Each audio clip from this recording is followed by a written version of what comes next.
Wakitoa shukrani hizo huko katika ofisi ya Wizara ya Uchumi wa Buluu na Uvuvi Wete, wakati walipokuwa wakipatiwa vifaa vya uvuvi vilivyotolewa na kampuni ya Dhafiko inayofanya shughuli zake chini ya Wizara ya Uchumi wa Buluu na Uvuvi. Wavuvi hao wamesema kupatiwa vifaa hivyo vya mkopo nafuu kwa wavuvi vitasaidia kuleta mabadiliko katika shughuli zao pamoja na kujiongezea kipato. Vifaa ambavyo tegemeo letu vitasaidia hapa mbele pia katika kurudisha mikopo ile ambayo tulikopeshwa na serikali kupitia CRDB. Lakini nishukuru wizara kwa ujumla na utendaji wake wote chini ya kiongozi wetu Rais wa Zanzibar kulibuni hili jambo ambalo tunaona sie kwetu sisi linaweza tukatuondolea umaskini kama wavuvi. Tunampongeza sana kwa hili, lakini na kampuni inayoshughulika na hizi shughuli za utoaji hivi vifaa. Sema hiki tunachopewa hakikuwa kwa bahati mbaya.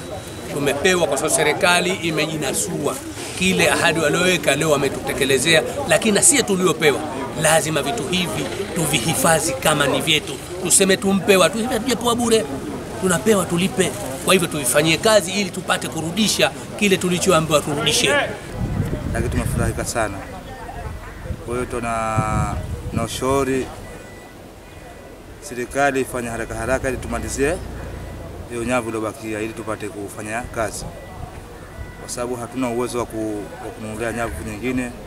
Sasa lazima tupate hivyo ndo tufanye kazi. Furaha ya ajabu kwa sababu ilikuwa ni kilio upande wangu mimi. Lakini nashukuru baada ya kupata taarifa ndio chukue nyavu.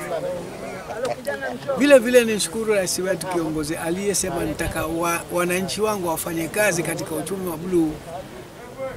Kwa hivyo tutafanya kazi kwenye uchumi wa buluu na malengo yatapatikana. Upande wake afisa wa uwekezaji kutoka Dhafiko, ndugu Zainab Hassan Omar, amesema lengo la ugaiwaji wa vifaa hivyo ni kuwawezesha wavuvi wenye kipato cha chini, hususa kwa wavuvi wanaofanya shughuli zao katika mazingira magumu. Kwa kweli ni jambo la msingi na ni kubwa zaidi, na kuwasaidia hawa wavuvi maana yake ni kuwasaidia watu wenye uwezo wa chini.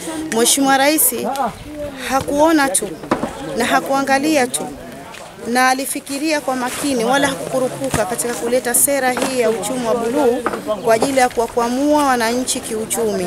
Na kwa kweli leo wananchi wamefurahika sana. Vifaa ambavyo wamepatiwa ni kamba, nyavu, viboya, minara pamoja na uzi. Nikiripoti kutoka Kisiwani Pemba, ni mimi Maulid Hamisi.